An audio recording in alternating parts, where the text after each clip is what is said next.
Homeopathy की spirit की ओर, सोरा के कोर को समझने की ओर एक और कदम बढ़ाते हुए चलिए चलते हैं डॉक्टर केंट की फिलॉसफी में और देखते हैं उनका एक्सपीरियंस सोरा के कौन से नए राज खोलता है।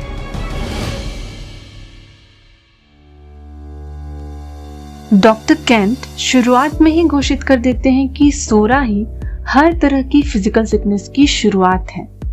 बल्कि वो तो कहते हैं कि यदि मानव जाति सोरा से संक्रमित नहीं होती तो बाकी के दोनों क्रॉनिक मायाज्म से संक्रमित होना संभव ही नहीं होता। ना ही एक्यूट डिसीज के लिए हमारे शरीर में कोई ससेप्टिबिलिटी होती। ह्यूमन बींग्स की सारी बीमारियां सोरा मायाज्म के ऊपर ही पनपती हैं और इसीलिए ये सारी बीमारियों का आधार स्तंभ है।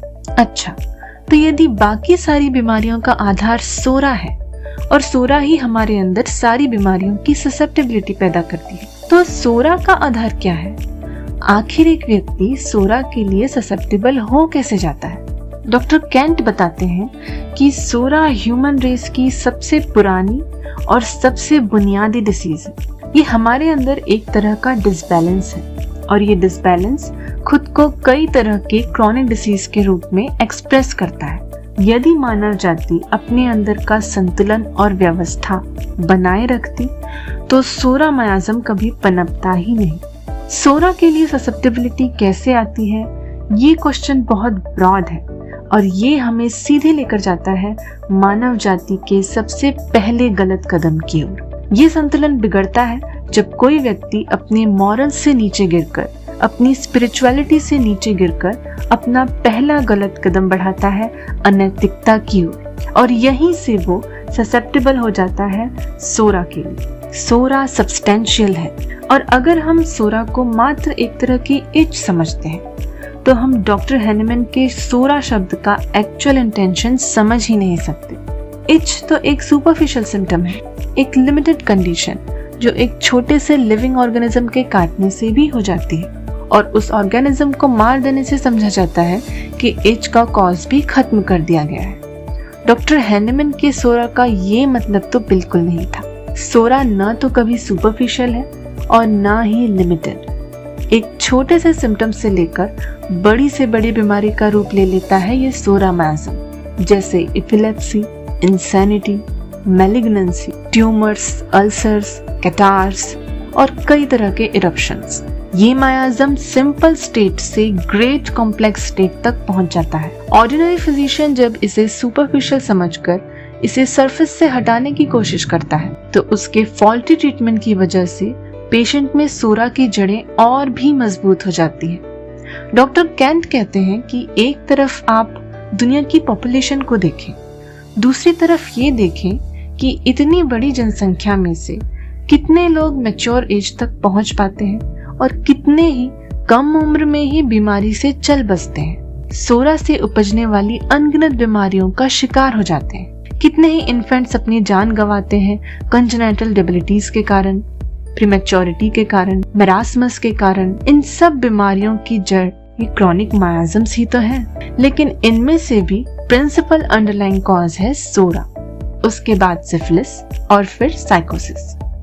डॉक्टर हैनेमन के डिसीज क्लासिफिकेशन से पहले डिसीज के हर फॉर्म को अलग नाम दिया जाता था और उसे बाकियों से अलग समझा जाता था। जैसे एपिलेप्सी के स्ट्राइकिंग फीचर्स को एक साथ किया और एपिलेप्सी को एक अलग डिसीज कह दिया गया, जबकि एपिलेप्सी अपने आप में कोई डिसीज नहीं है, बल्कि ये डिसीज स्टेट का एक सिम्टम है जो हमेशा अलग अलग तरह से खुद को प्रदर्शित करती है। हर व्यक्ति का एपिलेप्टिक अटैक दूसरे व्यक्ति के एपिलेप्टिक अटैक से अलग होता है, लेकिन epilepsy, insanity, diabetes, cancer, brides disease, ये सब शरीर की बीमार अवस्था को दर्शाने के सिम्टम्स हैं, न कि खुद एक बीमारी। इन सब की एक बिगिनिंग होती है, मायाज्म्स, जो हर व्यक्ति पर उसकी इंडिविजुअल फीचर्स के अनुसार अलग अलग तरह के सिम्टम्स के रूप में दिखाई देते हैं।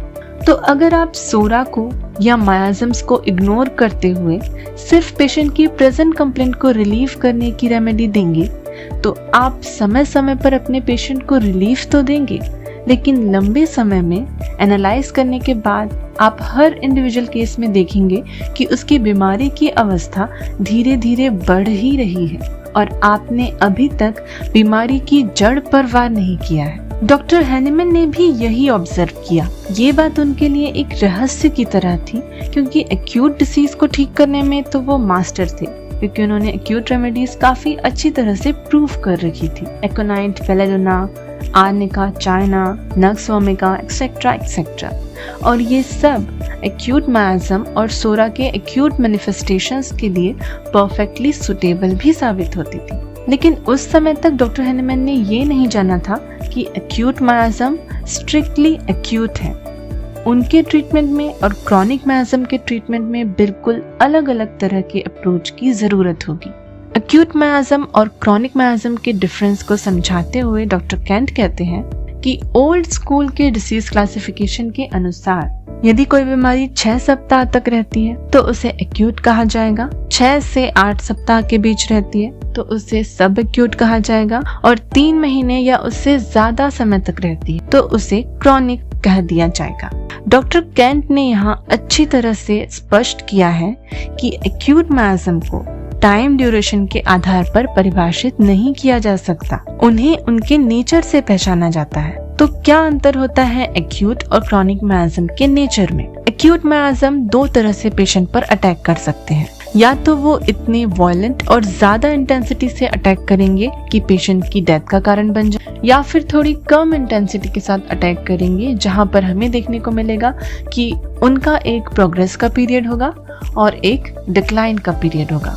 यही इनकी खासियत है, यही इनका पैटर्न है कि ये पेशेंट में हमेशा के लिए बने नहीं रह सकते। एक निश्चित समय के बाद ये खुद ब खुद धीमे पड़ने लगते हैं और फिर खत्म हो जाते हैं। ये है एक्यूट मायाज्म की सही पहचान, उनका रियल नेचर। दूसरी तरफ क्रॉनिक मायाज्म का पीरियड ऑफ प्रोग्रेस तो होता है, लेकिन रिकवर होने की कोई टेंडेंसी नहीं होती, और यही बात इसे एक्यूट मायाज्म से अलग करती है कि बिना सही इलाज के ये कभी भी खुद ब खुद ठीक नहीं होंगे। यानी एक्यूट मायाज्म शुरुआत से ही एक्यूट होते हैं और क्रॉनिक मायाज्म शुरुआत से ही क्रॉनिक। डॉक्टर हैनिमैन ने जब इस बात को जाना तब उन्हें समझ में आया कि क्यों क्रॉनिक डिसीजेस के केसेस में एक समय के बाद उनकी बेस्ट रेमेडी भी कोई इम्प्रूवमेंट नहीं कर पाती, और क्यों कुछ सिम्टम्स एक निश्चित अंतराल के बाद पहले से ज्यादा गंभीर रूप में दोबारा वापस आ जाते हैं। उन्होंने जाना कि इसके पीछे का कारण होता है एक अंडरलाइन क्रॉनिक मायाज्म। तब उन्होंने इस क्रॉनिक मायाज्म के जैसा नेचर रखने वाली मेडिसिन की खोज शुरू की, ड्रग प्रूविंग के थ्रू।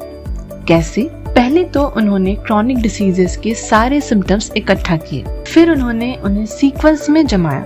कौन सा सिम्टम पेशेंट में पहले अपीयर हुआ, उसके बाद कौन सा, और उसके बाद कौन सा।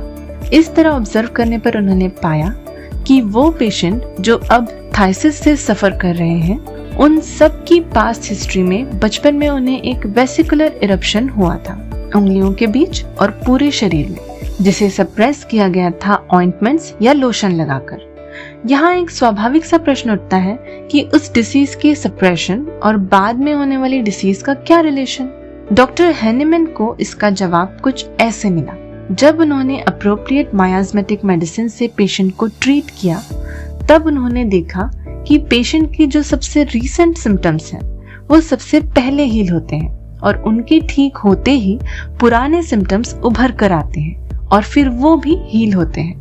और जब सबसे पुराना सिम्टम, जिसे रॉन्ग ट्रीटमेंट से सप्रेस किया गया था, यानी वो वेसिकुलर इरप्शन, जब वो वापस आकर ठीक होता है, तब पेशेंट पूरी तरह से क्योर होता है। इस इरप्शन के ठीक हो जाने के बाद और कोई पुराना सिम्टम अपीयर नहीं होता। यहाँ से पता चलता है कि इसके बाद के सारे सिम्टम्स की पहली कड़ी इसी वेसिकुलर इरप्शन का सप्रेशन है। अगर आप सही तरीके से प्रैक्टिस करते हैं तो आपको भी यही सारी चीजें देखने को मिलेंगी, और तब आप भी डॉक्टर हैनिमैन की लाइन ऑफ थिंकिंग को समझ पाएंगे। अगर आपके ट्रीटमेंट देने के बाद पेशेंट के प्रेजेंट सिम्टम्स तो गायब हो गए, लेकिन पुराने सिम्टम्स उभर कर नहीं आए, तो हम जानते हैं कि पेशेंट के सिम्टम्स सिर्फ पैलिएट हुए हैं, उसकी डिसीज को रोका गया है, पर वो क्योर नहीं हुई है। ऐसे में पेशेंट भले ही आपसे कितना भी खुश हो और आपकी तारीफ करे, लेकिन आपकी रिस्पॉन्सिबिलिटी है कि ऐसे में आप उसे सावधान करें कि सिम्टम्स दोबारा रीअपीयर हो सकते हैं। तो यदि आपका कोई पेशेंट इलाज के बाद आपके क्लिनिक में आता है और बताता है कि वो आपका कितना आभारी है कि आपने उसकी एपिलेप्सी या कोई और गंभीर बीमारी ठीक कर दी, लेकिन आपने देखा कि उसके सप्रेस्ड इरप्शंस वापस नहीं आए हैं, यानी उसकी बीमारी रिवर्स नहीं हुई है, तो बेहतर होगा कि आप अपने पेशेंट को सचेत कर दें कि अभी बीमारी पूरी तरह से गई नहीं है। और उससे भी ज्यादा जरूरी बात कि अगर उनके शरीर पर इरप्शंस आए तो कभी भी लोकल ऑइंटमेंट या लोशंस लगाकर उनसे छेड़छाड़ ना करें, बल्कि आप अपने पेशेंट की पास्ट हिस्ट्री देखकर उसे पहले से सावधान कर सकते हैं कि किस सिम्टम के ठीक होने के बाद कौन सा सिम्टम वापस आ सकता है। और यदि ऐसा हो तो पेशेंट घबराए नहीं और उसे सप्रेस ना करें, क्योंकि पुराने सिम्टम्स तभी अच्छी तरह से रीअपीयर हो पाएंगे जब हमारा लाइफ फोर्स और फिजिकल फोर्स फॉल्टी ट्रीटमेंट से डिस्टर्ब नहीं होगा, और तभी आप अपने पेशेंट को क्योर कर पाएंगे। ये तो बात हुई सोरा के सिंपलेस्ट फॉर्म की केसेस की, जहां सोरा का ओरिजिन एक ही पेशेंट में ट्रेस किया जा सकता है। लेकिन सोरा का कॉम्प्लिकेटेड फॉर्म भी होता है, जब सोरा पेरेंट्स से बच्चों में इनहेरिट होता है।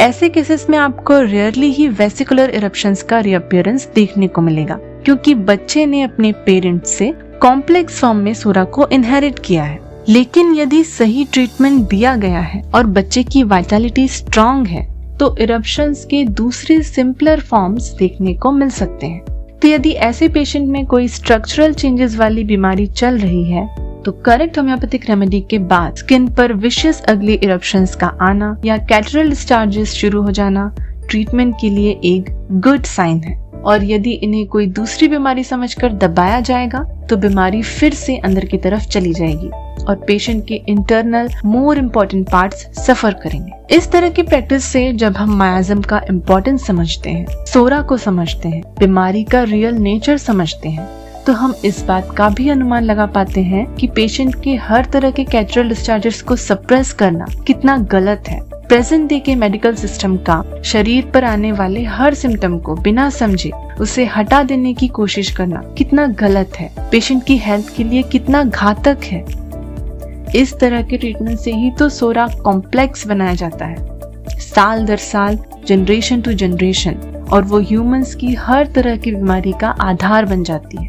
डॉक्टर हैनेमन के तरीके को ध्यान में रखकर हम आज के समय में भी सोरा की स्टडी कर सकते हैं, अपने केसेस की बैकवर्ड स्टडी करके और उसकी फॉरवर्ड प्रोग्रेस को ऑब्जर्व करके, जिससे हम खुद जान सकते हैं कि सोरा बढ़कर किस तरह की मेंटल डिसीजेस पैदा करता है और किस तरह की फिजिकल डिसीजेस पैदा करता है। हम साफ तौर पर जान जाएंगे कि सो कॉल्ड ब्राइट्स डिसीज बीमारी नहीं है, बल्कि सोरा का किडनी में लोकलाइजेशन है। इसी तरह liver disease, lungs disease, heart diseases, brain diseases, इन सब का ओरिजिन एक है। जब हम इन्हें इनकी शुरुआत से एंड तक स्टडी करेंगे तब हमें इनके इंटरनल कॉज और बिगिनिंग्स के बारे में क्लियर नॉलेज मिल जाएगा। तो हमने जाना कि सोरा की डिस्कवरी कैसे हुई, इसका ट्रीटमेंट कैसे किया जाना चाहिए और पेशेंट में इसकी स्टडी कैसे की जा सकती है। लेकिन सोरा डिसीज ह्यूमन रेस में आई कैसे, इसका ओरिजिन कैसे हुआ?